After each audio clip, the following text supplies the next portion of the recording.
Hi, I'm Linda Rancourt, President of the Lewes Beekeeping Club, based here in Sussex County, Delaware. And I'm here today to talk with you about honeybees and how you can help them. As many of you probably know, honeybees are suffering from a variety of challenges, including pesticides, lack of forage, and pests. I'm here today to talk with you about how you can help them. But first I want to tell you why you should care. 30% of the foods we eat require pollination from honeybees, and that includes some of my personal favorites: coffee, blueberries, strawberries, and almonds. 85% of the plants on Earth require pollination from insects, birds, or mammals, and without them, we wouldn't be able to enjoy the fruits and seeds that these plants produce. Pollinators are not pollinating these plants for our benefit, although we do certainly benefit. They're pollinating them because they're gathering pollen and nectar for themselves. And sometimes what can happen because of a loss of habitat, there can be a food shortage for them. So one of the absolute simplest things we can do to help them is to plant pollinator-friendly trees, shrubs, and flowers in our gardens. And I'm going to go through a series of steps that you can take that would help provide food for bees. One of the simplest steps you can take is to remove invasives from your yard. Invasives plants not only take over your garden, they also don't provide food for pollinators. Native plants are a better option. Douglas Ptolemy, who's a University of Delaware professor and an entomologist, has done a lot of research about this topic and has written a couple of books. And he will say that native insects and native plants have evolved together, which is one of the reasons the plants provide the food for the insects. Some insects are very plant-specific as host plants for them. Monarch butterflies, which I'm sure you've heard of, this particular instance, are one of the most famous and notorious examples. Monarchs need butterfly weed and milkweed to lay their eggs, where the young can then develop and have food readily available as they grow, from caterpillars to butterflies. Another thing you can do is reduce the amount of pesticides you use in your garden and on your lawn. Another thing you can do is plant native trees and shrubs and flowering plants. And also be sure that you're looking at plants that flower in 3 seasons, because it doesn't do the bees much good if they have all of their food flowering in the summer. If you have some early spring and some fall plants and flowers, that's ideal, in addition to the summer blooming plants. Also, reduce the use of pesticides. Pesticides on your lawn, in your garden, because it not only poisons the bees and pollinators, it also kills off beneficial insects like assassin bugs and lady beetles and praying mantis, which, frankly, if you have enough food for them, they'll do the job for you. One of the simplest things you can do to increase the food sources for bees and other pollinators is to reduce the size of your lawn. Lawns are basically food deserts for insects, and what you really want is to create a bee buffet in your yard. When I first moved to Sussex County, Delaware, a few years ago, our house was basically an island in a sea of grass. So what we decided to do was to remove an 8-foot border all the way around the house and plant trees, shrubs, and flowers that would attract birds, butterflies, and bees. We added an eastern redbud, which is an early bloomer and therefore is great for the spring and feeding the birds and bees. We added a serviceberry, which is another nice tree to add, and it's a native tree here. We also added black-eyed Susans, or rudbeckia, which is a great flower in the summertime. And we added some New England aster and some goldenrod for the fall. Because what you really want is to strive for 3 seasons of bloom for the bees and the butterflies. Another of our club members, Pat Kuhn, took a much more, I'd say, inclusive, expansive approach to eliminating lawn at her home here in Lewes. And we're going to visit with Pat, and she's going to take us on a tour of her garden so she can show you how she transformed her lawn into basically a bee buffet. And Pat, why don't you come join us? We're going to take a tour of Pat's yard so you can see what she did. It's really spectacular and beautiful and provides all kinds of fabulous food for her pollinators, including bees. Thank you, Linda. My name is Pat Kuhn. I've been a member of the Lewes Beekeeping Club for about 3 or 4 years now, and it became apparent to me that if I wanted to do anything that was going to promote the health of our valuable pollinators, I needed to do something and start in my own yard. I had a house in Pennsylvania for 27 years. Typical suburban, 3/4 of an acre, lots of grass, which I really hated spending resources and time on to make it perfect, and it never was.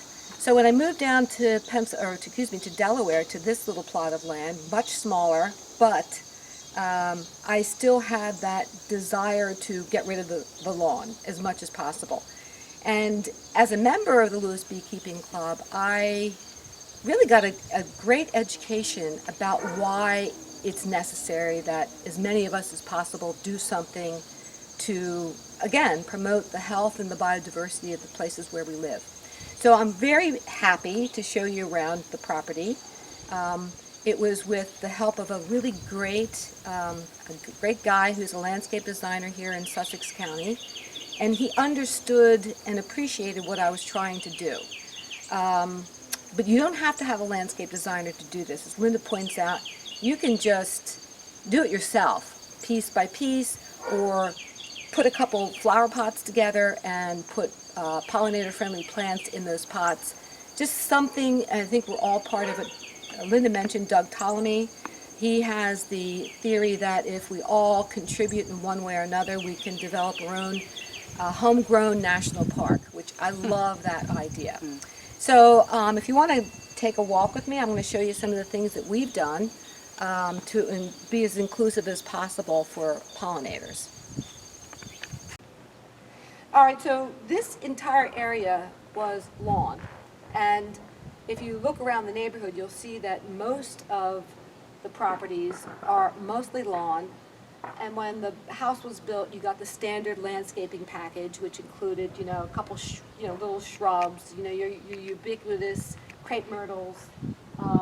So nothing very interesting or attractive to wildlife in general. So when we developed the plan, we wanted to make sure we had plants and shrubbery and trees that represented all 3 seasons, because as Linda recommended, you want to make sure that you've got forage capability for all 3 seasons, because when the bees come out of hibernation, they want to make sure they have something to eat. So again, it's really important to have all 3 seasons represented. And by the way, in the winter, you don't want to cut back too much of your plantings, because you want to make sure there's places for the insects in particular to hibernate and hide. So anyway, so in this area, we have a lot of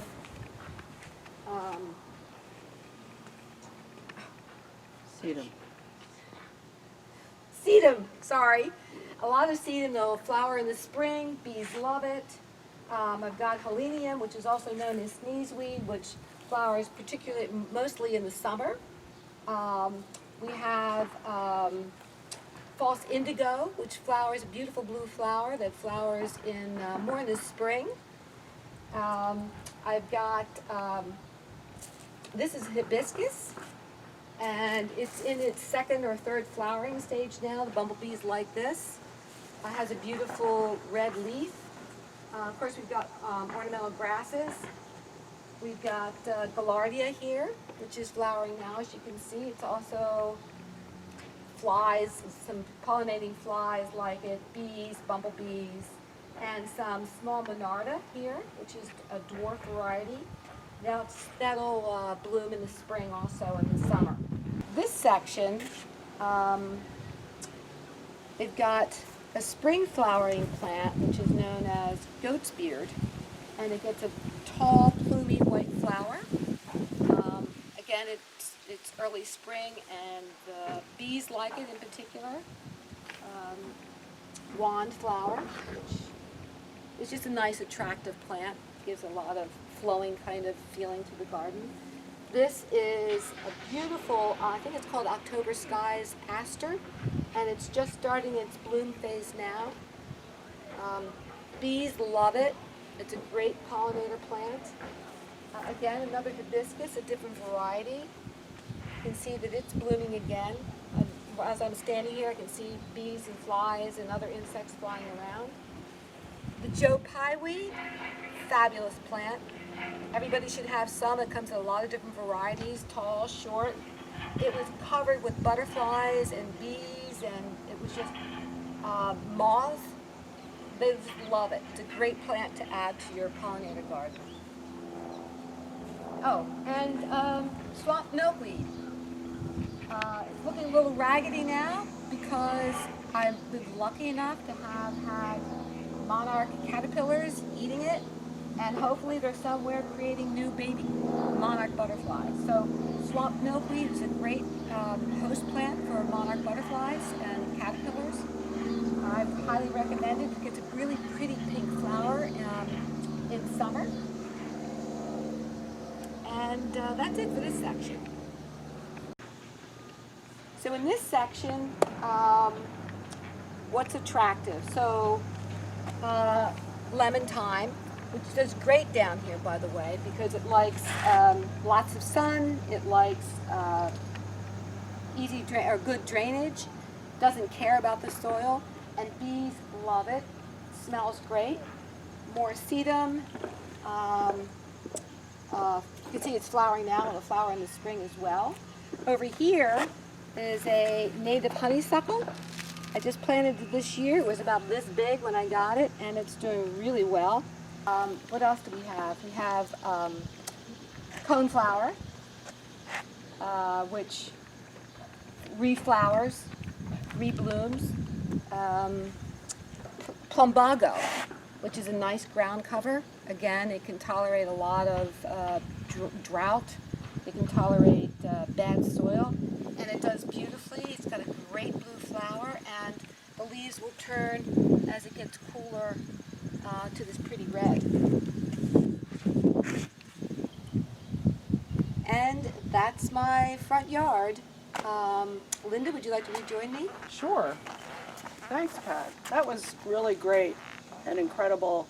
You've done an incredible job transforming your yard here. One of the things I would say is some of you may not want to undertake putting a border around your home or transforming your yard as Pat did, although I think it's a beautiful contribution to the food that bees and butterflies need. If you do decide to do something like this, be sure you check with your HOA if you live in a community that is ruled by an HOA, because you probably will need to get permission to do so. If you want to make a contribution of any sort, you can plant plants in a pot. So definitely keep that in mind. Any plantings that you do will be beneficial to the bees and the butterflies. If you're looking for resources, check out our website at www.lewesbees.org.